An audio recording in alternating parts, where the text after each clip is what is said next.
Didik TV KPM. Alright, masih lagi menyaksikan Mendengar Atas bersama dengan saya Akmal Nazri dan juga Cikgu Raimi kita. Baik Cikgu, tadi kita dah uji minda dan kita dah belajar macam-macam. Dan untuk kali ini pula, kita nak belajar apa pula Cikgu? Okey Akmal, jadi kita akan pergi satu tempat iaitu satu ladang dan pernah ke murid-murid di rumah menyaksi dan menonton melihat pokok seperti ini? Akmal pernah tengok? Pokok kelapa sawit Cikgu. Ya, kat sini dah didapat. Pokok kelapa sawit. Pandai Akmal. Okey. Jadi ramai mungkin yang tak pernah tengok pokok kelapa sawit. Jadi saya tunjukkan gambar dia. Dan kita dekat sini ada studio juga kita bawakan buah kelapa sawit. Satu tanda Akmal. Ini yang betul punya Cikgu? Ini yang betul punya yang boleh menghasilkan minyak sawit. Oh, ni bukan tipu-tipu je? Bukan tipu-tipu. Sering masuk ladang ambil sebenarnya. Oh. Cantik kan buahnya kan? Oh. Jadi Akmal, apa fungsi buah kelapa sawit ni? Itulah saya pun sebenarnya tak tahu Tak juga tahu. Cikgu. Okey. Jadi sebenarnya untuk menghasilkan minyak sawit. Oh, minyak sawit. Minyak sawit. Okey. Jadi minyak sawit ini datangnya pada buah sawit. Okey. Jadi kalau kita buat keratan rentas, kita potong dia, kita akan dapat saksikan ada 3 lapisan. Okey, ada 3 bahagian struktur pada sebiji buah kelapa sawit, iaitu yang paling luas sekali ialah sabut. Okey. Okey. Kemudian lapisan kedua ialah tempurung dan yang ketiga ialah isirung. Akmal, agak-agak mana yang akan menghasilkan minyak kelapa sawit yang banyak? Isirung. Isirung. Ramai murid akan cakap isirung, dia macam nampak macam isi kan? Okey, betul. Isirung menghasilkan minyak kelapa sawit, tetapi Akmal, dia bukanlah kuantiti yang paling banyak. Kuantiti yang paling banyak ialah bahagian sabut Akmal. Okey, dia akan mengandungi minyak sawit yang paling banyak. Sabut Ya, yang kita gunakan di pasaran, kita masak goreng ikan ke ayam ke, datangnya banyak daripada bahagian sabut. Okey. Dan yang kedua macam Akmal kata, dia adalah bahagian isirung. Dia juga menghasilkan minyak tapi kuantitinya adalah kecil. Tetapi Akmal, kualitinya yang paling baik. Yang paling berkualiti. So harga dia agak mahal sedikitlah berbanding minyak pada bahagian sabut. Baik. Okey. Dan yang ketiga ialah tempurung. So tempurung ini tidak ada mengandungi sebarang minyak sawit. Faham Akmal? Faham Cikgu. Okey, baik. Baik, jadi di dalam amal sains kita boleh mengenal pasti sama adakah bahagian sabut dan juga isirung tadi menghasilkan minyak sawit. Adakah kuantiti pada sabut lebih banyak? Okey, jadi ini adalah antara perkara yang kita boleh buat di dalam amal, iaitu menggunakan semua peralatan seperti sedawai, forset, pisau, bika, alat penekan, buah kelapa sawit, jubin putih, penunuh bangsa dan tugu ketiga di dalam amal untuk kita buat uji kaji. So ini adalah cara dia kita perbuat, okey, dia punya prosedur dia. Okey, yang pertama kita mesti ada buah kelapa sawit lah. Okey, kemudian kita kena basuh dan kita bersihkan dan kita masukkan ke dalam air yang mendidih. Baik. Okey. So kita biarkan dia mendidih sehingga lebih kurang 20 minit. Okey, Akmal rasa kita panaskan kenapa? Untuk apa? Saya rasa untuk mengasingkan. Okey, asalnya rasanya lembut ke keras, Akmal? Keras Cikgu. Keras. Okey, jadi tujuan kita memanaskan satu untuk melembutkan dia. Yang kedua macam apa tadi, mengasingkan apa? Mengasingkan daripada dia Sabut punya sabut dan tempurung. Isirung. Betul, pandai. Jadi bila dia dah lembut, okey, so mudahlah step yang seterusnya adalah kita nak mengasingkan antara sabut dan juga tempurung dan juga isirungnya. Okey, selepas kita dah mengasingkan bahagian sabut dan juga isirung, kita menggunakan alat iaitu alat penekan untuk memerah minyak yang terdapat pada sabut dan juga isirung untuk dapatkan hasilnya. Jadi murid-murid, sering ni ada buat aktiviti ini di Makmal Sains. Jom sama-sama kita saksikan bagaimana aktiviti ini dilakukan untuk menentukan kandungan minyak pada sabut dan juga isirung. Let's go. Langkah pertama, menyediakan bahan dan radas, iaitu 10 biji buah kelapa sawit, forceps, pisau, alat penekan, penunuh bangsen, tungku kaki 3, kas sedawai dan jubin putih. Langkah yang kedua ialah mula memanaskan air. Manakala langkah yang ketiga, pilih 10 biji buah kelapa sawit, dicuci dan seterusnya dimasukkan ke dalam air yang telah dipanaskan. Langkah keempat, panaskan buah kelapa sawit sehingga mendidih selama 20 minit. Langkah yang kelima, keluarkan buah kelapa sawit dari bikar dengan menggunakan forceps dan asingkan sabut daripada tempurung buah kelapa sawit. Langkah yang keenam, masukkan sabut ke dalam alat penekan untuk diperah. Kumpulkan minyak sawit yang diekstrak daripada sabut di dalam bikar. Ulang langkah yang sama dengan menggantikan sabut dengan isi rong.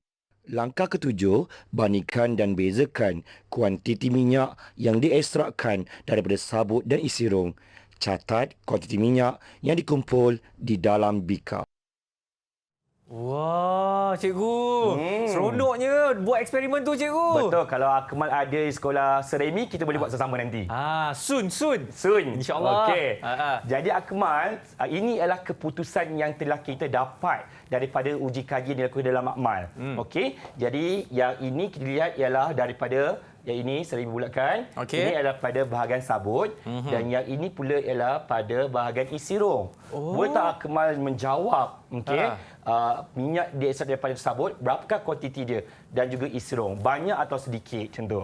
Okey, tadi pun kita dah bincangkan dah mengenai ini, cikgu. Semestinya kalau sabut ini dia lebih banyak berbanding daripada isi rong. Betul. Tetapi walaupun isi rong tu dia sedikit, tapi dia lebih berkualiti. Betul, pandai berbanding Akmal. sabut. Walaupun kita tanya tapi Akmal boleh menghurai dengan sangat baik.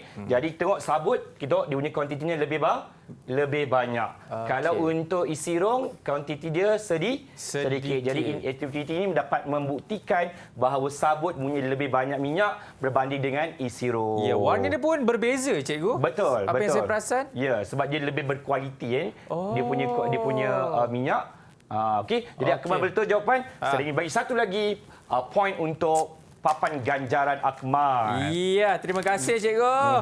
Baik, alright, saya tampalkan dekat sini. Cantik. Alright, pandailah Akmal. Okey, sekarang ni kita dah tahu minyak kan? Jadi kita akan zoom lagi bentuk molekul minyak. Macam mana bentuk molekul? Macam ini bentuknya, molekul minyak sawit. Dalam satu minyak sawit, dia akan ada satu molekul glycerol bergabung dengan 1, 2, 3 asid lemak. Jadi barulah akan jadi satu molekul minyak. Okey. So asid lemak ni ada banyak jenis lah di pasaran. Okey, ada contohnya asid lemak tepung, asid palmitik, juga asid stearik. Kemudian asid lemak tak tepung ialah asid olik dan juga asid linolik. Okey. Alright.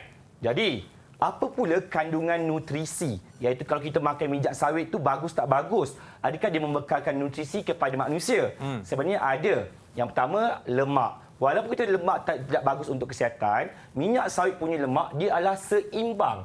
Maksud seimbang ni Akmal, dia kandungan lemak tepung dan lemak tepung dia memang orang kata cukup-cukup untuk badan manusia. Tidak berlebihan, tidak berkurangan. Okey, so sangat baguslah minyak sawit Malaysia ini. Yang keduanya, minyak sawit mengandungi vitamin. Contohnya adalah vitamin E dan juga vitamin A. So, sangat bagus untuk kesihatan. Okay? Dan yang ketiga, minyak sawit juga mengandungi bahan antioksidan. Iaitu bahan yang seperti karotina yang berfungsi untuk melambatkan atau menghentikan proses pengoksidan. Akmal tahu tak proses pengoksidan ini akan menyebabkan kita cepat tua? Penuaan. Jadi kalau kita makan minyak sawit, dia ada bahan antioksidan dalam itu, dia akan melambatkan proses pengoksidaan, seterusnya akan melambatkan penuaan kita. Penting tak, Akmal? Penting, cikgu. Jadi balik ni kena makan minyak sawit, cikgu. Tapi dalam kualiti yang ditetapkan, Akmal. Yap. Okey, baik. Kira kita ada uji minda. Dah belajar. Kita kena taksir lah, Akmal. Faham ke tak faham? Okey, kita ada 4 soalan. Soalan yang pertama bunyi, nyatakan bahagian buah sawit yang menghasilkan kuantiti minyak yang tinggi, yang paling banyak. Ini fahamkan betul-betul dia punya kehendak soalan. Sebab saya pasti, cikgu, bila ada sebut yang tinggi kan, mungkin mereka akan keliru dengan isi rong. Tapi jawapannya adalah sabut. Betul. Okey. Kalau kata kualiti yang tinggi, baru isi rong. Pandai Akmal. Okey, yang kedua, apakah komponen yang terdapat pada molekul minyak sawit? Ada satu kepala, ada 3 ekor tadi. Apa dia? Yes. Ni, glycerol. Betul. Satu lagi. Asid lemak. Pandai. Okey, glycerol dan asid lemak. Wah, pandai dia mesti muda-muda kat rumah pun pandai macam Akmal kan? Alhamdulillah, sebab baru tengok tadi. Bijak. Jadi kalau kita belajar, kita pandai tak, Akmal? Betul, cikgu. Betul. Soalan yang ketiga, Akmal. apakah kandungan nutrisi? Macam sering kata tadi, kita makan minyak sawit, dia adakah membekalkan nutrien kepada kita? Adakah bagus untuk kita? Dalam minyak sawit, apa nutrisi yang terkandung, Akmal? Yang saya ingat cikgu, dia ada bahan antioksidan. Betul, satu. Lepas tu ada vitamin. Contoh vitamin dia apa? Kalau aku makan. E dan A. Betul. E dan A. Betul. Dan lagi satu semestinya dia ada lemak. Tapi lemak dia seimbang. Seimbang antara lemak tepu dan lemak tak tepu, cikgu. Macam ni pandailah, Akmal. Cikgu, tampal ke? Oh, boleh tampal sekarang? Semua sekali, Semua, cikgu. Tamak halo ber, Akmal. Okey, soalan yang terakhir, Akmal. Okey. Alright, apakah bahan antioksidan yang terdapat dalam minyak sawit? Okay, nyatakan fungsi bahan tersebut. Okey, mungkinlah saya nak bagi clue sikit kepada Akmal lah kan. Okey. So, bahan antioksidan ni dia berwarna macam kita punya minyak tadi tu. Ke oreng-orengan sikit kan? Ke perang-perangan, betul? Lebih kurang macam warna carrot macam tu. Oh. Apakah bahan tersebut, Akmal? Bahan tersebut, cikgu. Ui, cikgu, yang ni saya minta ABC, boleh ke, cikgu? Okey. Okey, A, cup kobis. Okey. B, bayam. Okey. C, carrot tina. Carrot tina. Yang itu, cikgu. Yang itu. Apa dia? Carotina. Yeah. Carotina ni adalah bahan antioksidan yang terdapat dalam minyak sawit. Okey. Kalau Akmal tahu apa fungsi dia? Yang kata tadi apa? Penuaan. Okey. Sebelum berlaku penuaan, nak ke proses apa laku? Sebelum penuaan tu dia melambatkan. Melambatkan proses penuaan. Penuaan atau Pengoksidaan, ya, cikgu. Betul. Okey, carotina fungsi untuk melambatkan proses pengoksidaan minyak sawit. So minyak sawit ini pun akan lambat rosak. Dia boleh tahan lebih lama.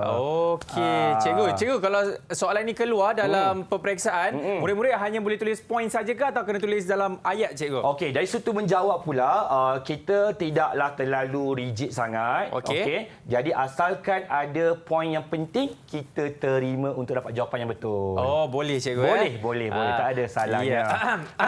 Jadi Akmal dah jawab 4 dengan betul. Berapa saya nak bagi kali ni? 4. Saya bagi 2 untuk Akmal. Akmal 4 ke? Alhamdulillah, 2 lah, cikgu. Okey, silakan. Sentiasa bersyukur. Kita bersyukur. Jangan tamak. Loba. Ya, jangan banyak-banyaklah, cikgu. Ya, betul. Baiklah, jadi Okey. saya pun dah dapat ganjaran saya. Dan saya pasti anda juga dapat juga ganjaran daripada Cikgu Remy, kan? Betul.